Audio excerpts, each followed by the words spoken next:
quick tutorial, let me show you how to add a payment method on Fiverr. So let's get into it.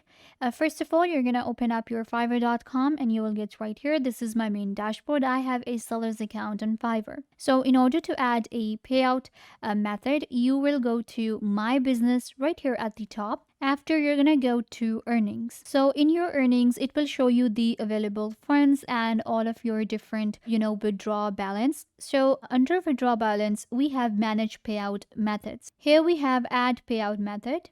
And now what you need to do is you will just connect your account, any account you want to. If you have TransferWise, PayPal, and any other account that you wanted to add, you will be able to connect it to your Fiverr and start earning. I hope that I was a big help. Don't forget to give this video a big thumbs up, leave a comment down below, turn on bell notification, and subscribe to YouTube channel.